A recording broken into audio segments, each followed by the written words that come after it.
issue. The new Alliance for Food Security in, what do they call it exactly? Nutrition. Huh? Food security and nutrition. Food security and nutrition. So given that that's what is the other side, and they don't worry about not talking to each other, I think it's vital we create as broad an alliance as possible.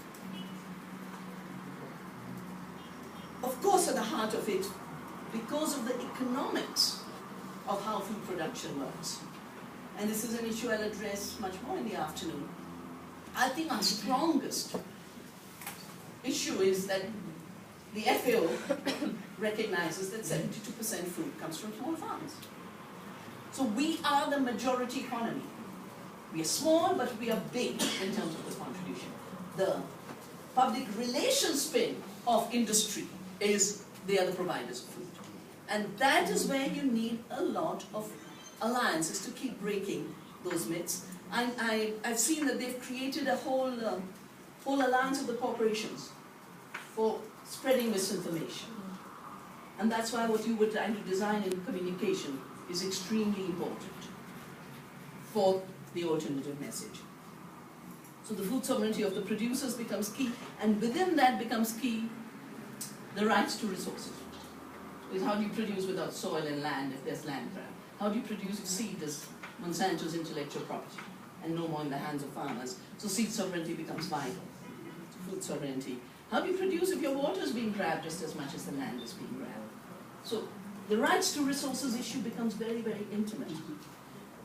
But I think both in Africa and countries like India, given that so many people have been pushed through injustice to hunger and malnutrition, we cannot afford to say that hungry child doesn't have a right to food. That right to food is part of food sovereignty. So we need a very composite articulation of what food sovereignty is. It is at the level of the eaters. It includes issues of biosafety. It includes issues of labeling. It includes the right to food movements. I mean, in India, that's the big issue. And one more quick issue of this is, I'm sure if you look at the G8, if you want to look at where the G8 will go, it's exactly where India went in 2005, where all the companies, from seed to trade to retail, and processing and retail, joined up to write an agreement, to get the US government to write an agreement with the government of India. And they came together and in an integrated chain. So, to respond to every aspect of threat they pose, processed food and the disease issues, we need all of those rights to health and nutrition as part of this bundle of food sovereignty. And it's the right to food, it's the right to adequate food, the right to nutritious food, the right to safe food. And I think one of our biggest strengths, industry tries to define the whole debate as technology. We have to define the debate as democracy, justice, culture. Because those are things they can't control. Those are things we define. And culture is our biggest strength on the issue of food. They cannot tell a community, give up your local food, if that community takes pride in its local food. It's the biggest fight. Yeah? And then there's the knowledge sovereignty. I don't think we can ignore the fact that without agroecology as an articulation of knowledge sovereignty, without reclaiming seed in the commons as an articulation of knowledge sovereignty, and getting rid of patents on seed, which is why we have the Seed Freedom Alliance we've built up over time, and I can share with you a little bit on how to build big alliances with very little money and to be very, very creative.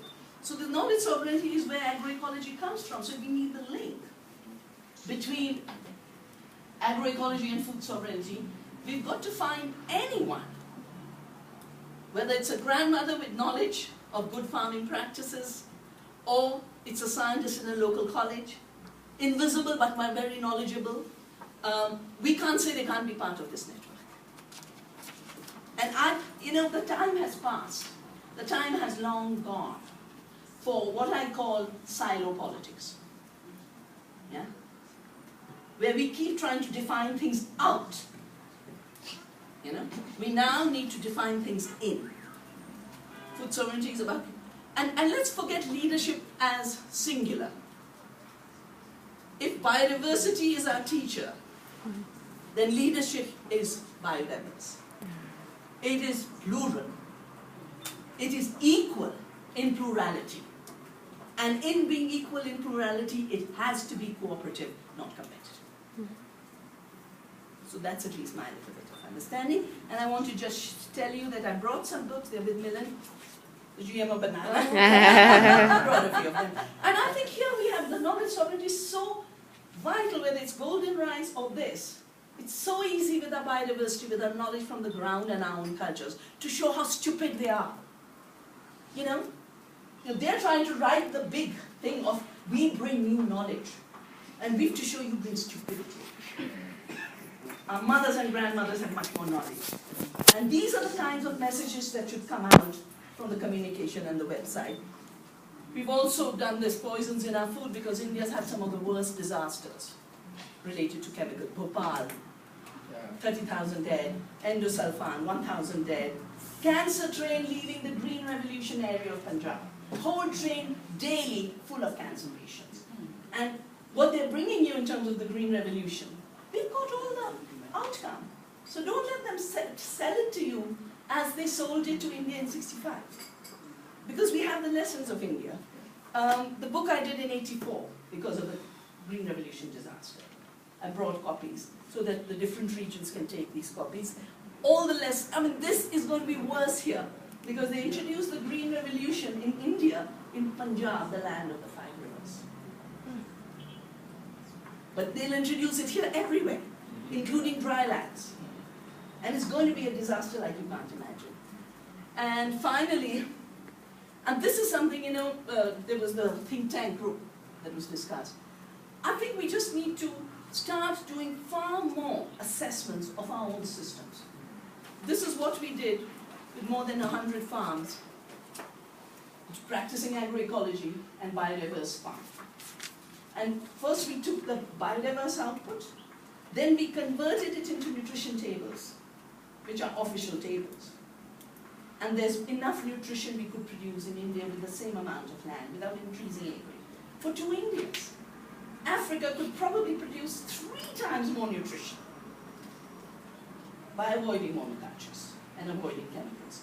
So, like I said, I'm here as a little friend of AFSA, and I think if we join hands within Africa, at the continental level, across sectors, and then join hands as and when needed, globally, I think, you know, food sovereignty has a very strong chance, but we have to be, we can't be narrow-minded, and we can't be short-sighted.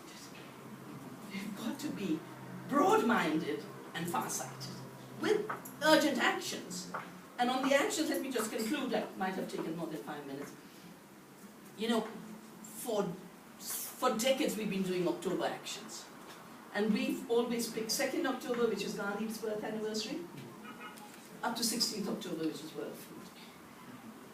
So 2nd October, because that's where we can reiterate 2 things, that sovereignty is our birthright. Swaraj, self-rule.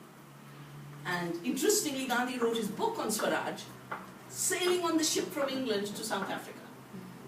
He wrote it non-stop, then he got tired with one hand, he wrote it with the other hand. So it's really Africa's gift, because he was coming here. He was thinking about India's freedom, but of course he was coming here. The second thing that comes out of it is he practiced satyagraha the first time in South Africa. 9/11, we call it the other 9/11, 1901. We said we won't be divided by race. Sorry, we won't wear these badges. The determination to not cooperate with unjust law. So, 2nd October is very powerful for that. 16th October, World Food Day, transition to the year of the family farm for next year, showing how much. And this year, because Monsanto gave itself the World Food Prize, we decided we are going to give local food heroes. Local food prize. The real food prize, as we are calling it. And this is a way to organize what you were trying to talk about. You know, 16th October, everywhere. Festivals. Find the grandmother who never gave up her old seed. Find that little shack which is still selling some good food. You know, anyone who's keeping the food sovereignty alive through their daily practice and celebrate it. You know, I think if we keep thinking of them as powerful and defining everything on their terms, we will never be able to deal with it. There's a very good feminist slogan, you can't break the master's house with the master's tools. So we have to create our own imagination, our own methods, while being totally aware. Advocacy is being able to translate your freedom into oppression on those who are taking it away. But an obsession with what are the powerful doing to you and how are they butchering you makes you more and more afraid of their power. And we have to think more and more of how much power do we have that we can unleash in ways that can't be controlled. That is the real key. That's the truth. And there's such potential in this continent. I've come here to first pay tribute to the land from where all of us started. Yeah? But also to really offer solidarity. Offer solidarity in a very deep way. Deepest part. Thank you.